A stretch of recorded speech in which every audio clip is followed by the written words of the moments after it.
Assalamualaikum warahmatullahi wabarakatuh. Perkenalkan, nama saya Umi Mutiah. Saya dari semester 1 akan melaksanakan tugas ujian yang telah diberikan Bapak dosen Maulana Iskandar. Di sini saya akan menjelaskan sunnah sebagai sumber hukum Islam. Sunnah dalam arti syariah yaitu apa yang bersumber dari Rasul, baik perkataan, perbuatan, dan ketetapan. Adapun sunnah dibentuk menjadi 3, yaitu sunnah qauliyah atau ucapan, sunnah fi'liyah atau perbuatan, sunnah takriyah atau persetujuan. Menurut Hizbi, sunnah mempunyai 2 sifat, yaitu yang pertama penetapan hukum atau tasri, yang kedua pedoman untuk menetapkan suatu hukum, digunakan untuk memenuhi hajat manusia kepada hukum dan tata aturan hidup, baik untuk kepentingan pribadi maupun kepentingan pergaulan hidup masyarakat. Adapun kedudukan sunnah dan fungsinya adalah kedudukan sunnah dan menurut dalil syarat berada pada posisi kedua setelah Al-Quran. As-Sunnah berfungsi sebagai penjabar atau penjelas dari Al-Quran.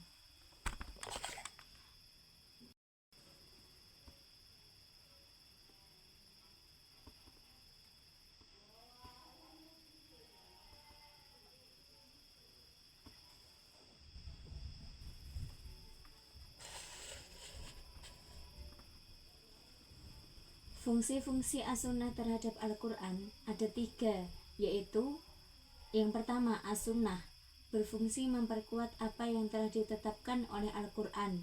Yang kedua, As-Sunnah berfungsi sebagai memperjelas atau merinci apa yang telah digariskan dalam Al-Quran atau penjelasan dari ayat yang mujmal. Yang ketiga, As-Sunnah berfungsi sebagai menetapkan hukum yang belum diatur dalam Al-Quran. Pembagian As-Sunnah berdasarkan sanad. Sunnah mutawatir atau hadis mutawatir, sunnah masyurah atau hadis masyhur. Ketiga, sunnah ahad atau sunnah ahad. Kehujahan hadis sudah menjadi kesepakatan dari kalangan kaum muslimin bahwa sunnah Rasulullah yang dimaksudkan sebagai undang-undang dan pedoman umat yang harus diikuti asal saja sampainya kepada kita dengan sanad atau sandaran yang sahih, hingga memberikan keyakinan yang pasti mutawatir atau dugaan yang kuat atau ahad bahwa memang benar datang dari Rasulullah adalah menjadi hujah kaum muslimin dan sebagai sumber hukum dari mujtahid untuk memetik hukum syara. Argumentasi tentang kedudukan sunnah sebagai hujah tersebut berdasarkan dari beberapa ayat Al-Quran, As-Sunnah, ijma' sahabat, dan logika. Surat Al-Imran ayat 32 dijelaskan, yang artinya, katakanlah, taatilah Allah dan Rasulnya. Jika kamu berpaling, maka sesungguhnya Allah tidak menyukai orang-orang yang kafir.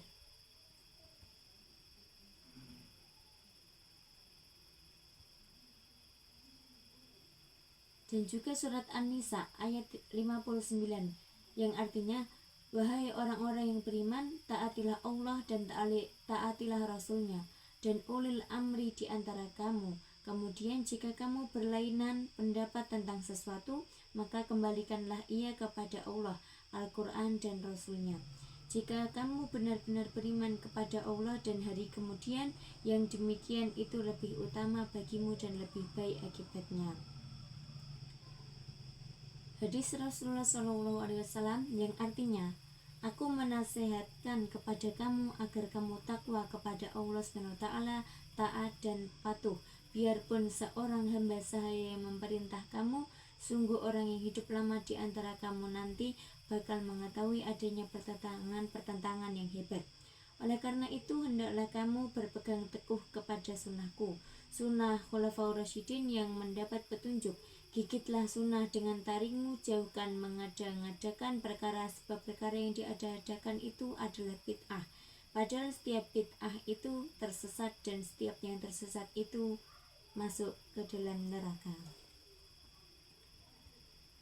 Ijma para sahabat adalah bahwa selama mereka tidak mendapatkan ketentuan hukum suatu kejadian di dalam Al-Quran, maka mereka meneliti hadis yang dihafal oleh para sahabat dan tak seorang pun di antara mereka yang mengingkari sunnah Rasulullah SAW apabila yang diriwayatkan oleh sahabat lama itu dapat diyakini kebenarannya. Secara logika memang logis karena Al-Quran sebagai undang-undang dasar asasi tidak menjelaskan secara rinci baik mengenai cara-cara melaksanakan maupun syarat dari beberapa perintah yang membebaninya kepada umat. Jadi sunnahlah yang menjelaskan rinciannya adalah Rasulullah baik dengan perkataan, perbuatan, atau pengakuannya. Yang kedua, andai kata sunnah tidak berfungsi sebagai hujah, maka sulitlah manusia untuk melaksanakan perintah Allah karena tidak tahu cara-cara dan syaratnya. As-sunnah yang qat'i dan dzani. Dilihat dari segi datangnya atau wurudnya, hadis mutawatir dan mansyurah termasuk sunnah yang qat'i, sedangkan hadis ahad termasuk sunnah yang dzani karena sanadnya tidak pasti atau berainan. Dengan demikian dari segi datangnya sunnah itu ada yang qat'i dan ada pula yang dzanni sebagaimana pada Al-Quran. Sekian dari video yang telah saya buat untuk mengerjakan tugas dari Pak Maulana Iskandar. Terima kasih. Wassalamualaikum warahmatullahi wabarakatuh.